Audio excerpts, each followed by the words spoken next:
बसवादी शरण व महात्मा बसवेश्वर हे हिंदूच होते आणि लिंगायत वीरशैव परंपरा ही हिंदू धर्माचाच अविभाज्य भाग आहे असे ठणकावून सांगत हिंदू धर्मात फूट पाडण्याचा प्रयत्न करणाऱ्यांना पूज्य श्री काळसिद्धेश्वर स्वामीजींनी कडक शब्दात इशारा दिला। हिंदू धर्मावर आघात झाला तर मी वज्रासारखा कठोर असून हिमालयासारखा उभा राहीन असं आवाहन त्यांनी दिलं।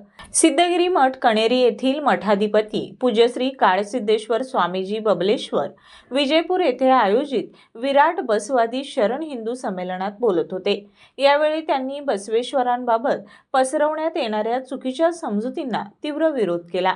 महात्मा बसवेश्वरांच्या वचनांमध्ये वेद, उपनिषद, कर्म सिद्धांत, पुनर्जन्म व मोक्ष सिद्धांताचा स्वीकार स्पष्टपणे दिसतो।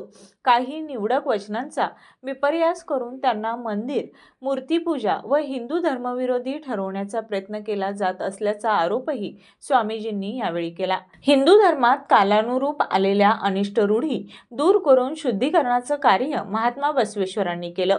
त्यामुळे त्यांनी शुद्ध व विवेकी हिंदू धर्म समाजाला दिला असे स्वामीजी म्हणाले। वीरशैव व लिंगायत असा कृत्रिम भेद निर्माण करून समाजात आणि हिंदू धर्मात फूट पाडण्याचे षडयंत्र रचले जात असून आम्ही आधी हिंदू नंतर वीरशैव लिंगायत असं त्यांनी ठामपणे स्पष्ट केलं। कर्नाटकातील विजयपूर येथे प्रवेशबंदी उठवल्यानंतर आयोजित या संमेलनात बसव परंपरेतील अनेक संत, महात्मे व मठाधिपती उपस्थित होते।